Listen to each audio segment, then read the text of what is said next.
Shocking revelation, isang sikat na female celebrity ang idinawit ni alias Totoy sa mga missing sa Bungero case. Hindi ko muna papangalanan at alam na nila yan. Ito ang naging matapang na pagbubunyag ni alias Totoy na tila malakas ang loob niya na kilalang kilala ng mga netizens ang tinutukoy niyang showbiz celebrity na sangkot sa kaso.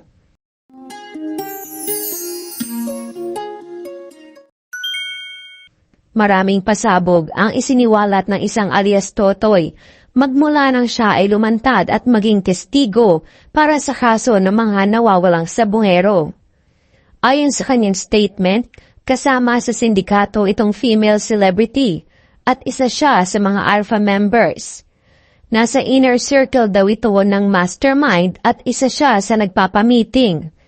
Ayon ba kay alias Totoy, isang susi kung sakali ang nasabing celebrity na sangkot dahil mas maraming nalalaman ito patungkol sa kaso ng mga nawawalang sa Bungero. Mayroong isang babaeng celebrity.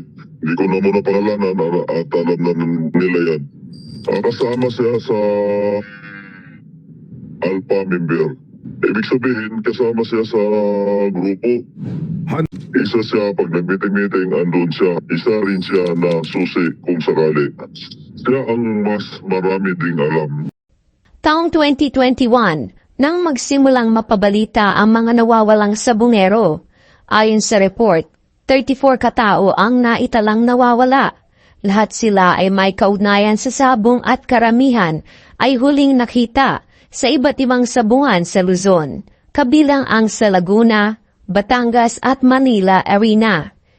Marami sa kanila ay hinatid sa sabungan at hindi na nakauwi. May CCTV footage pa na nagpapakita ng ilan sa kanila habang pinapasok sa mga van o hinahatid sa mga secret areas. Yung iba na iulat na nanalo ng malaking halaga bago biglang nawala. May suspect na nga ba?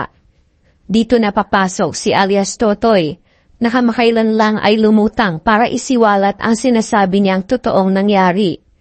Ayon sa kanya, maraming sa Bungero ang pinatay at itinapon sa Taal Lake gamit ang mga tie wire at sandbags. Sabi pa niya hindi lang sa Bungero ang mga biktima, may mga pinaghihinalaang drug lords din na pinatumba. Si Totoy ay isa sa 6 na security guards ng Manila Arena kung saan madalas ginaganap ang mga sabong. Si Totoy at ang kanyang kasamahang security guards ay kinasuhan ng kidnapping and serious illegal detention, kaugnay ng pagkawala ng mga sabongero. Pinayagan ng Manila Court na magpiyansa ang mga security guards para sa kanilang pansamantalang kalayaan. Pero kinansela ng Court of Appeals ang kanilang piyansa dahil sa kahilingan ng pamilya ng mga biktima. Ipinagutos naman ng Department of Justice ang muling pag-aresto sa 6 na security guards. Nais namang maging state witness ni Totoy sa kaso ng mga nawawalang sa Bungero dahil nangangamba raw siya sa kanyang buhay, maging ng kanyang pamilya. Ayon sa DOJ, iniimbestigahan na ang kaso at sinisigurong ligtas si alias Totoy kung sakaling isa sa ilalim siya sa Witness Protection Program. Marami ring kaso ng kidnapping at illegal detention ang isinampa. Sa hiwalay namang panayam kay DOJ Secretary Boying Remulla, sinabi nitong kilalang personalidad raw ang mastermind sa pagdukot at pagpatay sa mga nawawalang sa Bungero. Ikaw, may idea ka ba kung sino ang sikat na female celebrity na nasasangkot ngayon sa missing sa Bungero case? Leave your comment below.